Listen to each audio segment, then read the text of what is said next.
everybody. I'm Allison Barbosa, and I'm delighted to be here today chatting with Renata Vilanova, the head of Global Clearing at JP Morgan, based in New York. Welcome, Renata. Thank you so much, Allison. I'm delighted to be here. Thank you for the opportunity. No, thank you. We're so happy to have you. And I'm very excited to be speaking with you today about charting a career in the payment space and paving and how we pave the way for others. This is a really important topic, and I'm certain the audience is going to get as much out of it as I will, for sure. All right. So Renata, you have a fantastic role at JP Morgan. Can you start by telling the audience a little bit about what you do and and your path and how you got there? Sure. Yeah, so I've been with JP Morgan for 11 years now. I actually started my career in Brazil in banking. So I did 7 years of banking.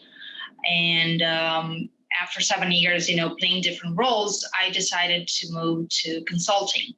So I did 7 more years in consulting, very focused on supporting financial institutions as clients. And it was a fantastic, journey.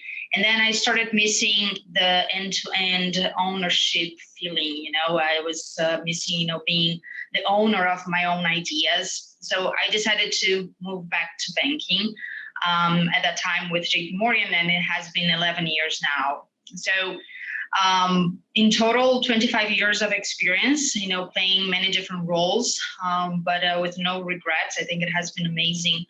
And more recently, back last year, I accepted a new challenge to be the head of Global Clearing at JP Morgan. And then I relocated from Brazil to New York, and it has been fantastic.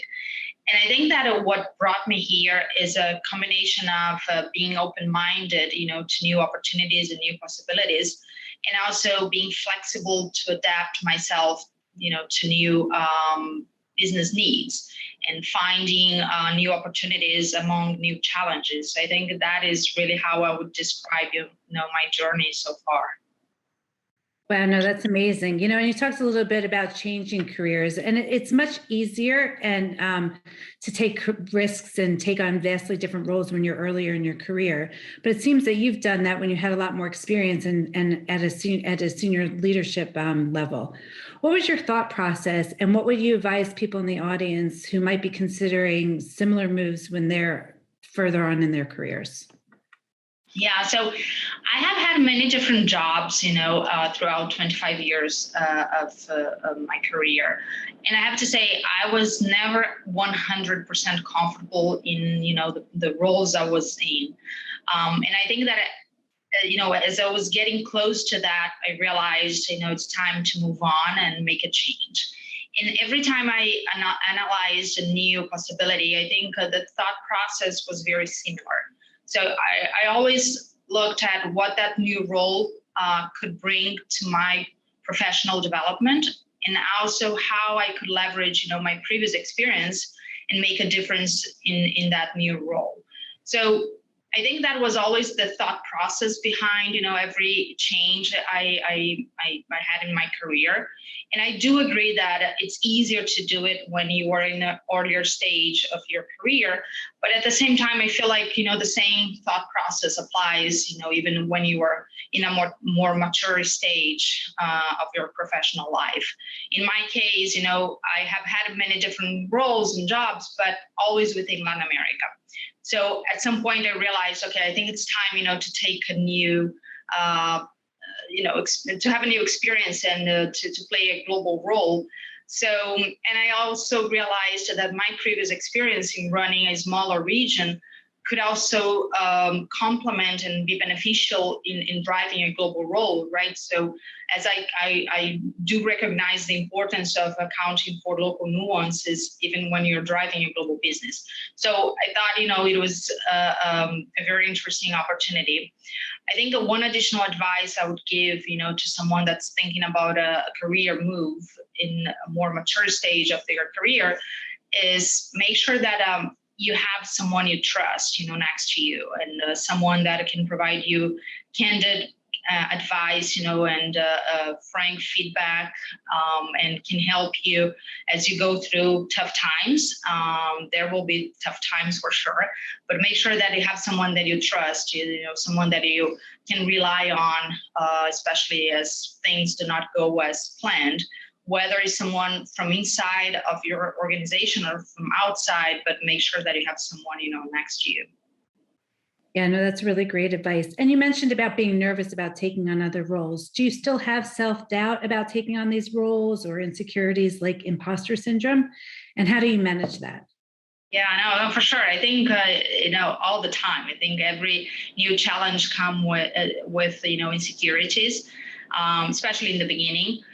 And I also think that this can be a good thing, right? And, those insecurities can really help you to be even more focused, to go that extra mile, to over prepare, and that prevents you from finding yourself in a comfort zone. So as long as you can, prevent that from holding you back, I think those insecurities can be a really good thing for you in terms of, professional development. Yeah, that's a really great way of looking at it. Yeah. Renata, you took on a role when JP Morgan invested in FitBank, and you're the only woman on the as an external independent board member. Can you tell us about what you learned in your role as a board member and versus what you're doing now at JP Morgan? Sure.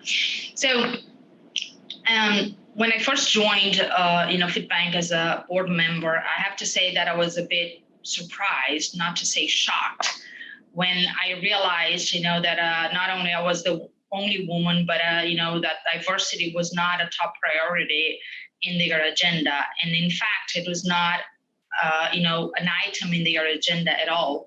So that was really shocking to me at first. But then I realized that, my contribution as a board member could go a lot beyond, the technical aspect of the business. And I could really make a difference in terms of bringing awareness to the table around diversity. And the reason why, they didn't have diversity in their agenda was not because they didn't see the value of it, but it was really a lack of awareness of how much they were missing. So it was really rewarding to me when I realized that I could make that difference, and bring that awareness across the company. So we then created a new agenda around diversity, and that soon became a top priority in their agenda, which was fantastic.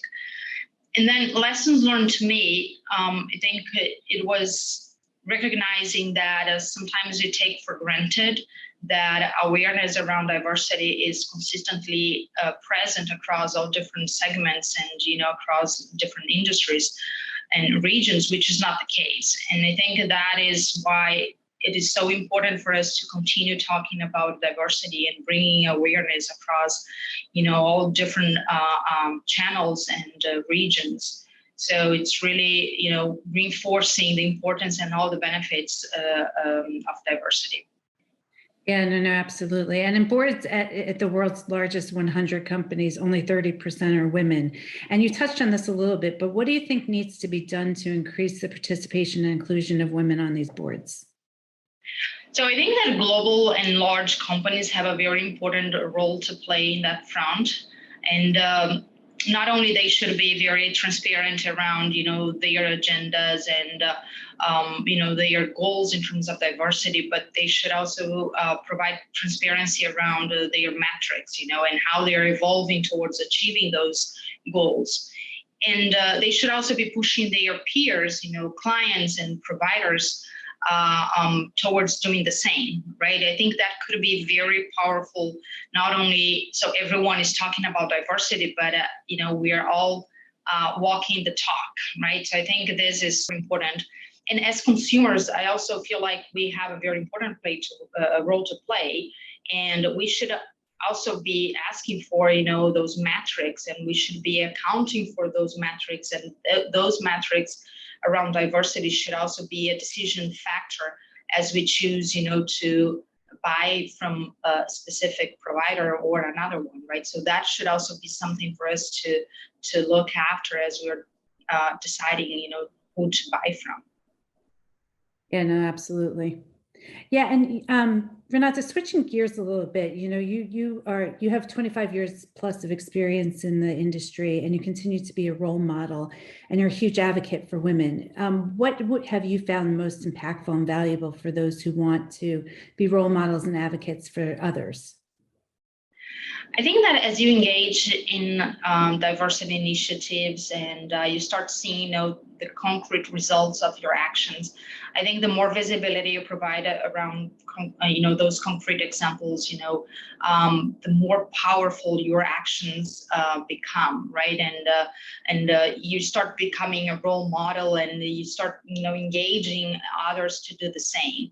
And it doesn't need to be like huge achievements, like a promotion or having someone as a new board member, but even smaller things like supporting someone to become a speaker at a public conference, or supporting someone going through a mobility process and getting a new job in the organization. I think even smaller things are important to be celebrated and be visible. I think in that sense, you naturally become a role model and you engage others to do the same. So I think, making sure that we are making those concrete examples very visible, and we're celebrating each one of them.